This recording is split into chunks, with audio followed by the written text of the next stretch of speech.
Insidious 5.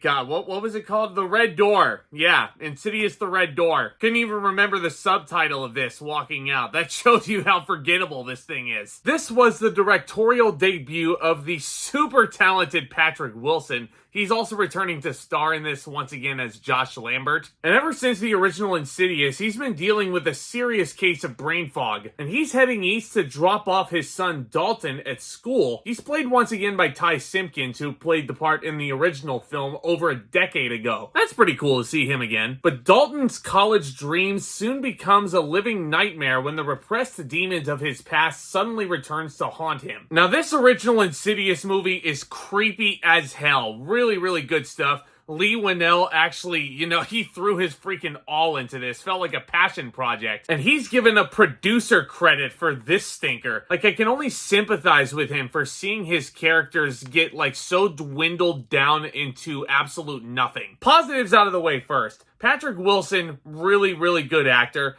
Simpkin, I think, is growing up to be a more than capable talent. I can't wait to see where his career goes from here. I also really enjoyed the performance of Sinclair Daniel as Chris. Gosh, for a throwaway part, she pretty much knew how silly this movie was, so she decides to give the most over-the-top and sarcastic performance ever. More power to you, Sinclair Daniel. I can't wait to see where your career goes. You had a lot of energy thrown into this movie. But Chris's character in this is Dalton's college roommate. Yeah, a boy and a girl, college roommates as freshmen, and the housing assistant looked at Chris and just assumed that she was a boy by name, and decided to stick her with Dalton, who is painting all these really creepy images, could possibly be a serial killer. How is that housing manager not fired on the spot? You never see that in real life. If you go to a college campus, this is my first issue with this movie, you would never ever see a boy and a girl be roommates in college. Never. And that's just one of the many dumb things this movie is doing.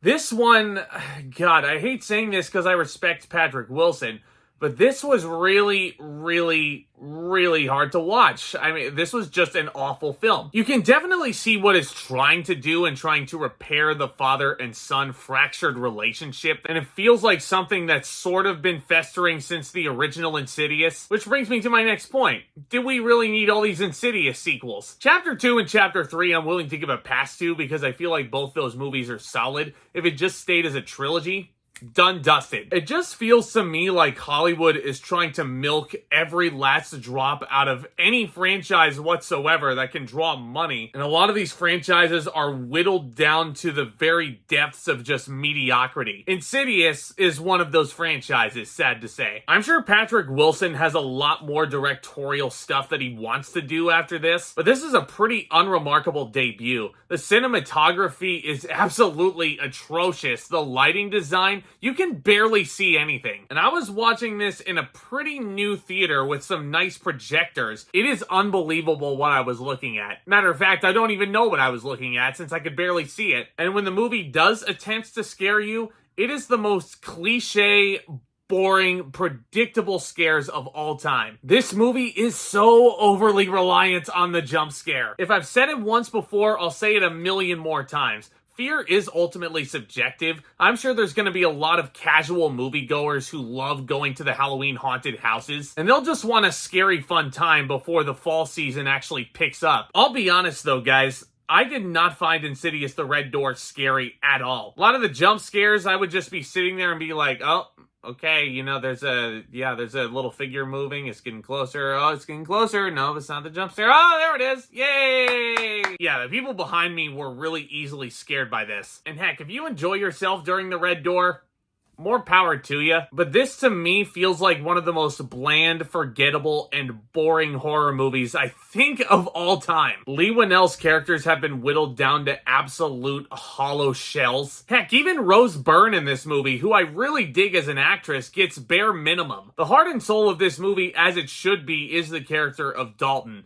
Simpkin is fine as an actor. I'm sure he's going to go on and do great things after this. This was not it, though. As a matter of fact, I felt like this character was bored for a good majority of it. And if your main character is bored, you're probably going to bore the hell out of your audience. And the fact that this had the most predictable plot line, the most predictable scares of any horror movie I've seen in a while, It's very telling. It's very telling. Now, granted, there were still a lot of people in this theater because they recognized the Insidious name, but it makes me super ultra concerned that it doesn't matter what is on the title, it doesn't matter what IP you're using. You can put out the most boring movie possible, and people will still pay money to go see this movie and buy a ticket just because of the IP. This isn't just true for horror movies, it's true for any franchise, really. So all I'm saying is, Insidious the Red Door could have been a lot better. I'm gonna give Insidious the Red Door a D. Yeah, not good at all. Definitely would not recommend checking this out in the theater. Don't even know if I'd recommend even trying to seek it out on streaming. I mean, if you do, it doesn't matter how loud the music's gonna be. You're gonna fall asleep to it. If you can't sleep at night and you need something quick to put you out,